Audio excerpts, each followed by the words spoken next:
Completely miss అయ్యింది. ఒకటే అంట, ఇప్పుడు చూసిన త్రివిక్రమ్ వేరు, ఒకప్పటి త్రివిక్రమ్ వేరు. ఆయన సినిమాలే వేరు. ప్రతి సినిమాలో ఆయన చూసేసిన కథ ఎలా ఉంటాం మనకు తెలుసు. మ్యాక్సిమం ఫ్యామిలీ ఉంటుంది, డిస్ప్యూట్స్ ఉంటాయి, ఎవరో ఒకరు వదిలి వెళ్ళిపోవడం, దూరంగా వెళ్ళిపోవడం, వాళ్ళని కలపడం. సో ఇదే కాన్సెప్ట్ ద్వారా తీసుకున్న మూవీ అయినా త్రివిక్రమ్ రైటింగ్, డైలాగులు, మాటలు, పంచులు, జోకులతోటి ఆడియన్స్ని ఫ్యామిలీ అట్రాక్ట్ చేస్తారు. బట్ ఈ మూవీలో ఆ త్రివిక్రమ్ ఏ విధంగా అయితే అట్రాక్ట్ చేస్తారు ఆడియన్స్ని, ఆ అట్రాక్షన్ అనే మార్క్ అనేది మిస్ అయిపోయింది ఇక్కడ.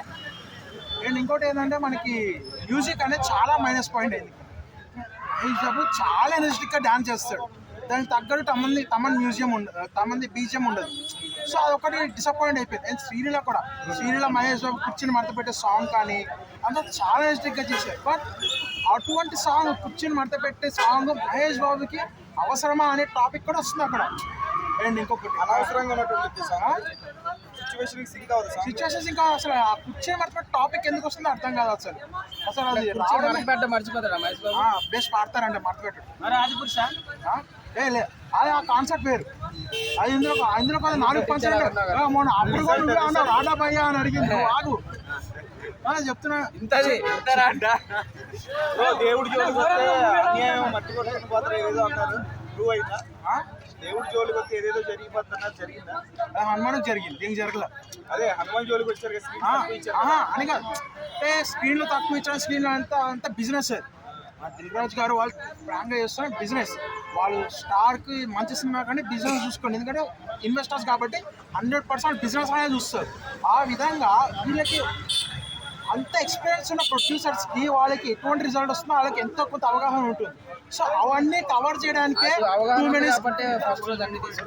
minute స్క్రీన్స్, అదే 2 minute స్క్రీన్స్ తీసుకోవడం అవంతా అంతకే కాబట్టి ఏ ఐడియా ఉంటుంది. దిల్ రాజు గారు నేను పొద్దున్నే సినిమా చూసాను, అదిరిపోయింది, కలేజా ఇప్పుడు కలేజా జోలికి కూడా రాలేదు ఈ సినిమా అంటాను.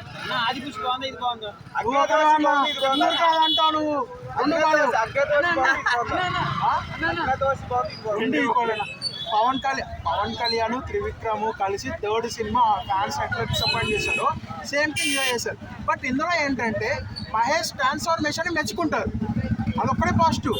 బట్ ఫ్యాన్స్ ఇంకా డిసప్పాయింట్మెంట్ ఏంటంటే రాజమౌళితో సినిమా నెక్స్ట్ 4 వరకు సినిమా ఉండదు మహేష్ బాబుకు. సో దానికి అంతవరకు దీన్ని సక్సెస్ ఎంజాయ్ చేద్దామంటే ఆ సక్సెస్ మహేష్ అనే సినిమా కన్నా సలార్ బాగుందా?